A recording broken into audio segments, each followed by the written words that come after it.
Biscuit എന്ന് പറഞ്ഞപ്പോൾ ഓടി വരണുണ്ടോ മണ്ടായി. ഒന്നുമില്ലെന്ന് എനിക്കല്ലേ അറിയാവുള്ളൂ. പാവമാട്ടോ, കഷ്ടം. പാവം എന്ന് പറഞ്ഞാൽ ഇതുപോലൊരു പാവം ഇറങ്ങി ഞാൻ കണ്ടിട്ടില്ല. വല്ല ഫുഡും കഴിച്ചിട്ട് ഞാനിവിടെ ഉണ്ടെങ്കിൽ ഇവിടെ തന്നെ കാണും, വേറെ എങ്ങും പോകത്തില്ല. അത്രയ്ക്ക് പാവമാണ്. എന്താ കൊടുത്താൽ ഇങ്ങനെയുള്ള മിണ്ടാപ്രാണിയൊക്കെ കൊടുക്കണമെന്ന് പറഞ്ഞതാണ്. ഈ പ്രേമിക്കാൻ പോകുന്നതും സ്നേഹിക്കാൻ പോകുന്ന സമയത്തൊക്കെ ഇതുപോലുള്ള മിണ്ടാപ്രാണികളെ എടുത്ത് വളർത്തുന്നത് നന്നായിരിക്കും ഇനിയുള്ള തലമുറകൾക്ക്. കാരണം അവർക്ക് തിരിച്ചു തരാനൊന്നും പറ്റില്ലായിരിക്കും, പക്ഷേ നിറയെ സ്നേഹം തരുവരും. നമ്മളെ വിഷമങ്ങൾ അവരുടെ അടുത്ത് പറയാം. മിണ്ടാൻ പറ്റാത്തതുകൊണ്ട് അവരിരുന്ന് എല്ലാം കേട്ടോണ്ടിരുന്നോളും.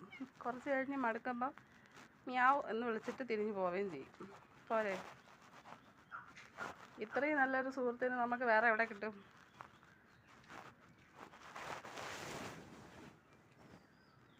എന്നാ പാവം പറഞ്ഞൊരിന്നാണ്. വിളിക്കുകയില്ല, നനയ്ക്കുകയില്ല. തിന്നണം, ഉറങ്ങണം, എവിടെയെങ്കിലും കിടക്കണം. അവനാണെങ്കിൽ വീട്ടിൻ്റെ റെൻറ്റ് കൊടുക്കണ്ട, അല്ലെങ്കിൽ കറണ്ട് ബില്ലടയ്ക്കണ്ട, ഗ്യാസ് എടുക്കണ്ട, ഒന്നും അറിയണ്ട. ഭാഗ്യവാൻ.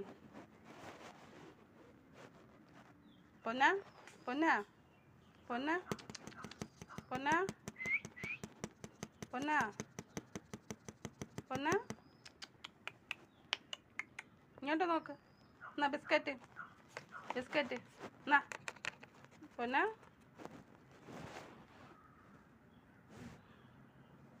അത് ക്യാമറ, ഇത് വീഡിയോ എടുക്കുന്നത് അവന് നന്നായിട്ട് മനസ്സിലായേക്കാം. ഫോൺ കണ്ടതുകൊണ്ടാണ് അവൻ തിരിഞ്ഞു പോലും നോക്കാത്തത്.